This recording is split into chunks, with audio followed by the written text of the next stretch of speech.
Bismillahirrahmanirrahim. Assalamualaikum warahmatullahi wabarakatuh. Perkenalkan, saya Thomas Devisa, biasa dipanggil Pak Thomas.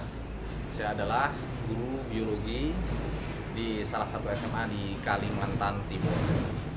Dalam video ini, saya akan menyampaikan pengantar pelajaran biologi untuk kelas 12, yaitu materi pertumbuhan dan perkembangan pada tanaman. Apa itu pertumbuhan dan apa itu perkembangan? Kemudian apa beda dari keduanya? Pertumbuhan adalah proses bertambahnya ukuran karena adanya aktivitas pembelahan sel pada tubuh tumbuhan tersebut. Pertumbuhan bersifat irreversibel dan kuantitatif.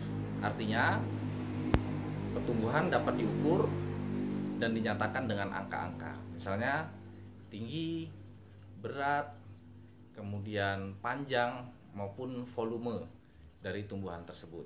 Sedangkan perkembangan yaitu proses menuju dewasa pada makhluk hidup. Nah, untuk lebih jelas dari perbedaan antara pertumbuhan dan perkembangan, akan saya berikan contoh.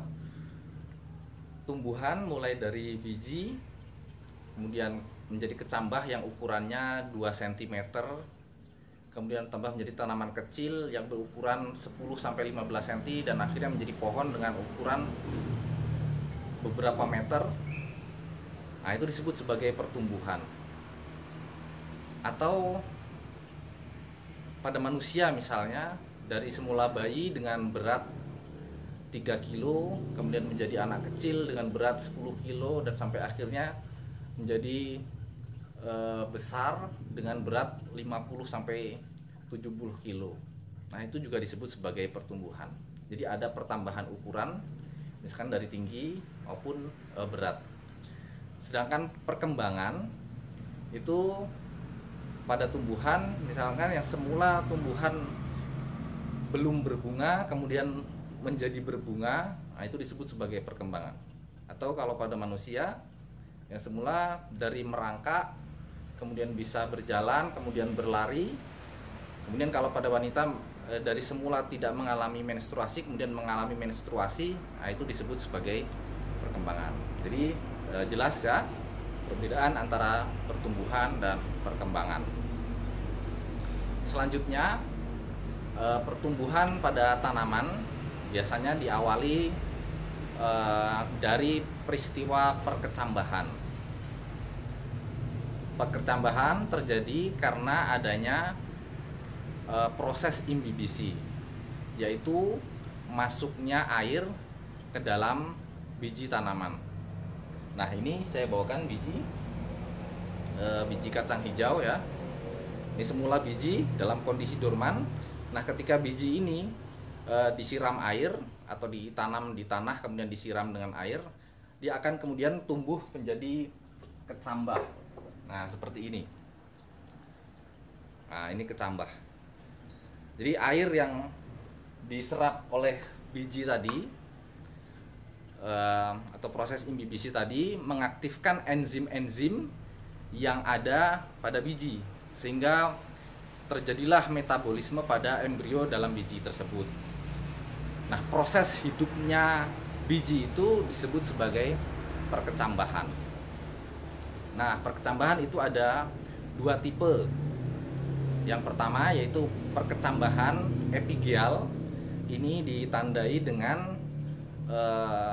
kotiledon itu terangkat naik ke atas permukaan tanah. Nah, contohnya pada biji kacang hijau tadi dan pada tanaman cabai, itu keping biji atau kotiledon akan naik terangkat di atas permukaan tanah. Sedangkan tipe yang kedua yaitu tipe hipogeal. Artinya perkecambahan itu ditandai dengan keping biji atau kotiledon tetap berada di bawah permukaan tanah, artinya tidak terangkat. Nah, seperti contohnya pada tanaman jagung dan tanaman kelapa. Selanjutnya, pertumbuhan pada tanaman itu ada 2 macam. Yang pertama adalah pertumbuhan primer, dan yang kedua pertumbuhan sekunder. Pertumbuhan primer itu disebabkan karena adanya aktivitas jaringan meristem apikal yang mengakibatkan pertumbuhan ke arah atas atau vertikal. Itu pucuk akan tumbuh terus ke atas, kemudian akar juga akan tumbuh ke bawah. Nah, itu adalah pertumbuhan primer. Jadi tumbuhnya vertikal ke atas. Sedangkan pertumbuhan sekunder itu karena adanya aktivitas meristem lateral yang mengakibatkan pertumbuhan tanaman ke arah samping, ya, membesar.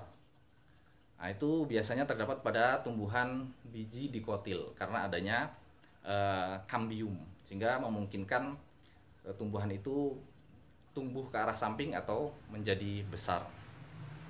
Nah, selanjutnya apa faktor-faktor yang mempengaruhi pertumbuhan dan perkembangan? Setidaknya ada dua faktor, yaitu yang pertama faktor internal dan faktor eksternal. Faktor internal terdiri atas dua, yaitu gen dan hormon. Tumbuhan yang memiliki gen bagus, ya, biji yang memiliki gen bagus, jika ditanam pada tanah yang subur akan tumbuh cepat, subur, unggul, dan seterusnya. Sebaliknya, biji atau tumbuhan yang memiliki gen kurang bagus atau tidak unggul, walaupun ditanam di tempat yang subur sekalipun, dia tidak akan bisa menghasilkan tanaman yang bagus. Kemudian hormon. Pada tumbuhan juga ada hormon atau dikenal sebagai fitohormon, diantaranya ada auksin, giberelin, gas etilen, asam abisat, di mana hormon-hormon ini mengatur aktivitas atau metabolisme dalam tumbuhan tersebut, misalnya merangsang pembungaan, merangsang pertunasan, kemudian menggugurkan daun, memasakkan buah, dan seterusnya. Nah, yang kedua faktor eksternal, diantaranya ada nutrisi, air, kemudian suhu, kemudian intensitas cahaya. Tumbuhan dengan nutrisi cukup akan bisa tumbuh dengan subur. Sebaliknya, tumbuhan yang hidup pada tempat yang unsur hara atau nutrisinya kurang, pertumbuhannya akan terlambat. Demikian juga dengan air. Walaupun kebutuhan air masing-masing tumbuhan itu berbeda-beda, artinya relatif, ada tumbuhan yang bisa hidup dengan kondisi air yang sangat banyak, ya, misalkan teratai, kangkung, dan sebagainya. Tapi ada tumbuhan yang justru bisa hidup di tempat-tempat yang kekurangan air. Artinya kebutuhan air masing-masing tanaman berbeda-beda. Jadi ada tumbuhan yang justru mati ketika disiram terlalu banyak air. Nah, kemudian yang berikutnya intensitas cahaya.